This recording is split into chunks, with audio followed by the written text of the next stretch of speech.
Hello guys, ayan, panibagong vlog na naman at today at gagawa tayo mga magic ng number 5 simple base mga magic gamit ang 12 inch at 5 inch na lobo at 260Q. First dito gagawa tayo ng base, ayan, mga size 12 yung ginamit natin dito. Tinansya lang natin guys at gumamit lang tayo ng manual pump at para makita nyo na pwedeng gamitin makagawa ng base gamit ang manual pump. Ayan, dikit lang natin, pinagparehas natin yung size mga magic dito. At ang ginamit natin dito ay chrome na blue.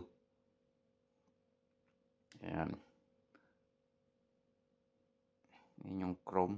Tapos at gagamit din tayo ng silver dito mga magic. Same size din na isang cluster mga magic yung gagawin natin. Size 12 din guys, medyo malaki yung pagkalobo natin ng base dito. Ayan, medyo pinupush natin yung lobo kasi isa yun sa mga technique para bumilog yung lobo. Pag pinamp natin ang medyo nakahaba siya, push nyo lang guys yung pinakamputan niya sa dulo. Ayan, tingnan nyo, makikita nyo dito. Ayan, pinupush natin siya para, ayan, nagmukhang bilog na siya. Ayan, ito yung chrome silver naman mga magic. At ayan, at gagawa naman tayo na dito ng ilalagay sa gitna na 5 inch pagkatapos natin ng 4 na cluster. Ayan, nakagawa na tayong dalawa. Ito yung pangatlo at pang-4 mga magic. Ayan, ganyan lang oh. Tingnan nyo guys, oh, pag pinush natin, bilog. Ganyan yung isang technique sa mga chrome usually kasi pahaba yan. Tapos medyo malambot yung lobo ng chrome. Saka yung mga metallic na lobo. Yan mga magic. At ito na yung pang-4. Lolobo na natin din. Same size lang nung blue mga magic na chrome. Ayan.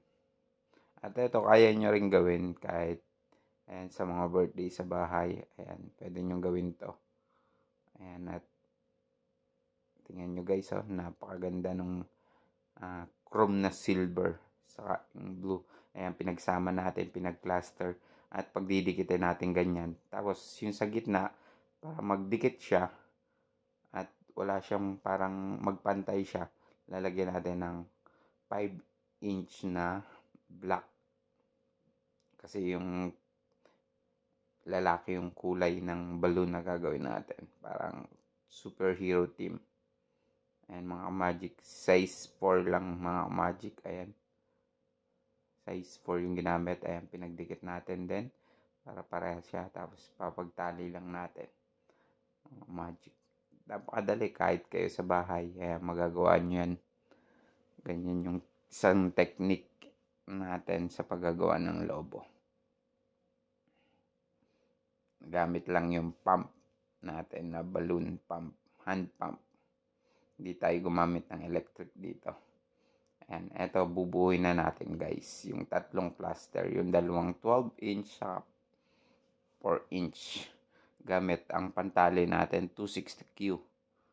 Ayan, itatali lang natin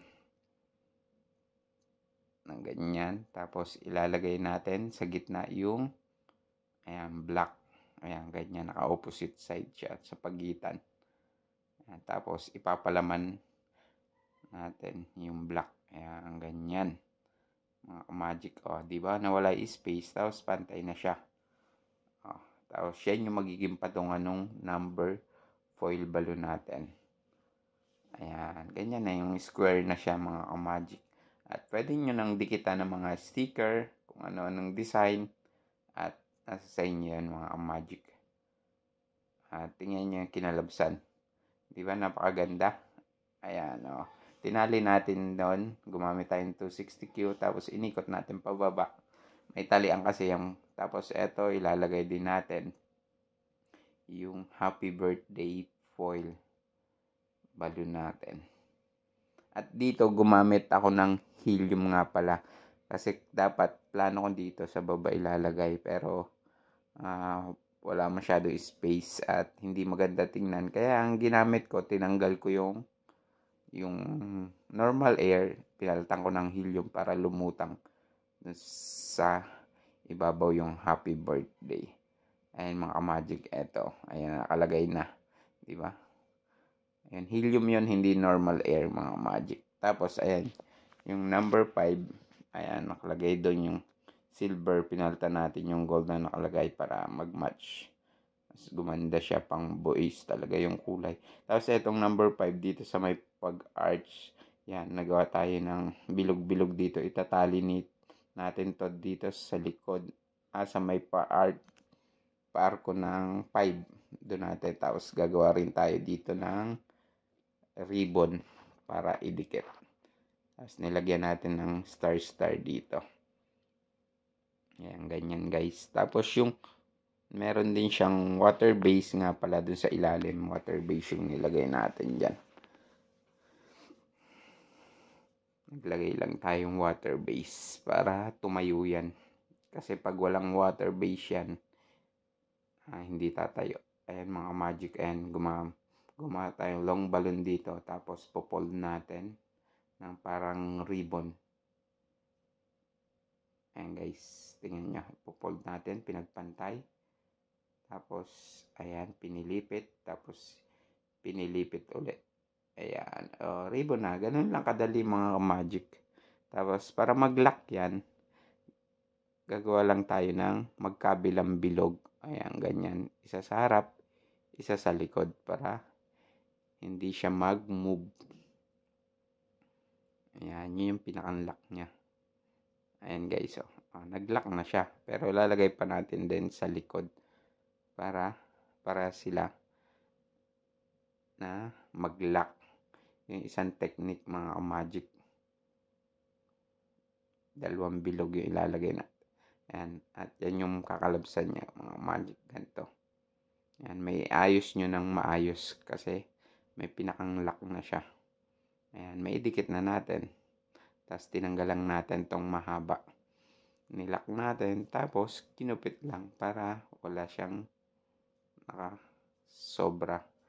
Ayan. At gumamit tayo dito ng double-sided tape na ipapandikit. Ayan. Iniisip ko dito kung saan ko ilalagay. Pero pag sa taas kasi masyado. Ayan. Kaya naisipan ko dito sa baba. Wala pang design. Yun naisip kong ilagay mga magic. Simple lang yung ginawa natin dito para pag halimbawa may nagkagusto, hindi rin tayo mahirapan yung mabilisang gawa yun.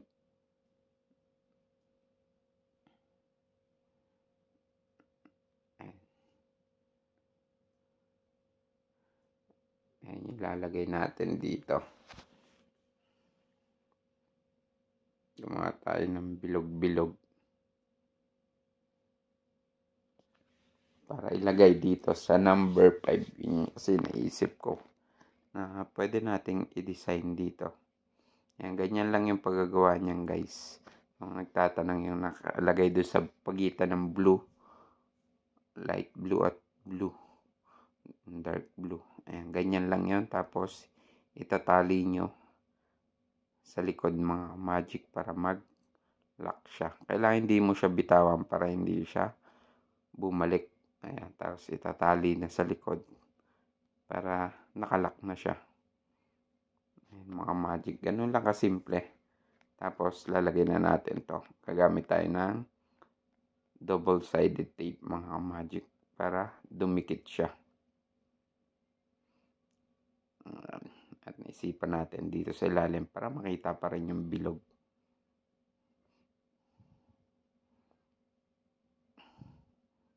Diba? Ganyan lang kasimple mga magic gumawa ng balloon base. At pwede pag sa mga babae, pwede nyo lagyan ng flower gaya ng mga video natin. Depende yan sa inyo. Ayan, gumamit tayo dito double-sided tape.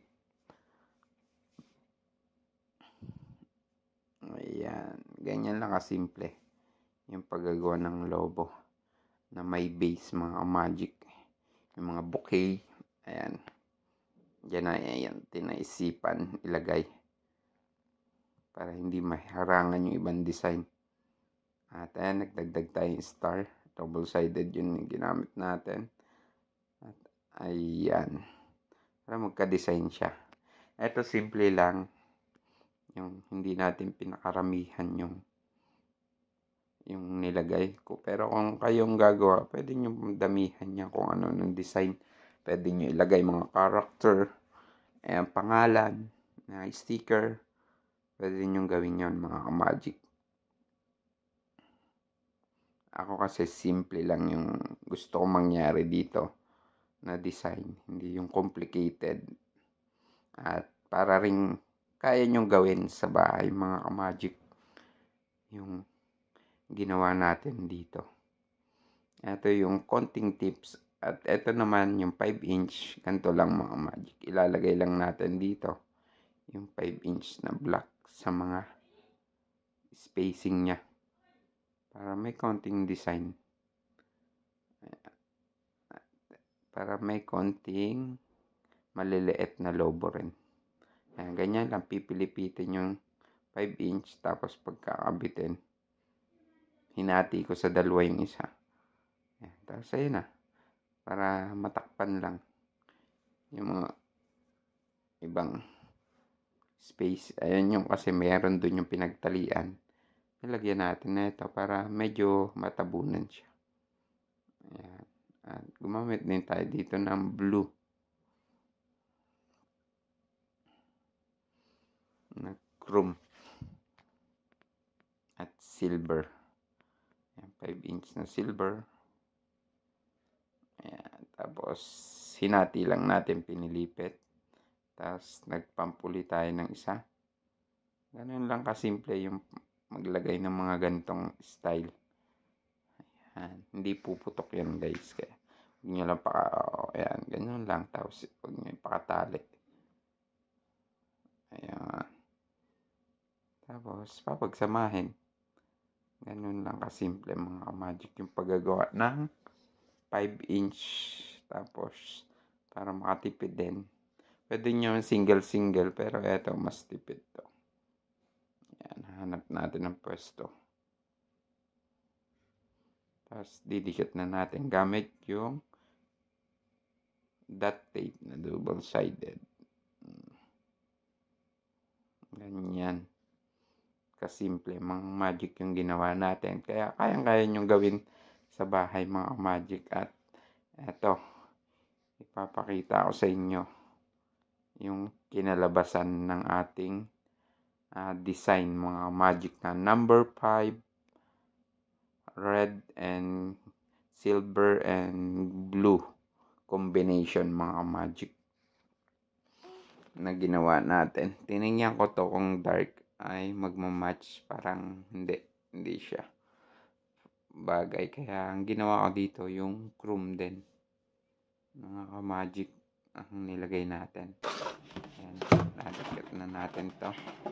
Ang ginawa natin ganun din, yung malaki, 12 inch siya, kaya medyo malaki. Ayan, tapos dinikit lang natin, mga magic. At eto na, mga magic, yung kinalabsan ng ating number 5. Ayan, at slow mo natin, mga magic, para makita nyo kung ano yung kinalabasan ng ating number 5. Simple. Ayan, mga magic, di ba? Napakaganda, mga magic. Simple lang. At ayan, thank you for watching at see you next video, mga magic. Bye-bye!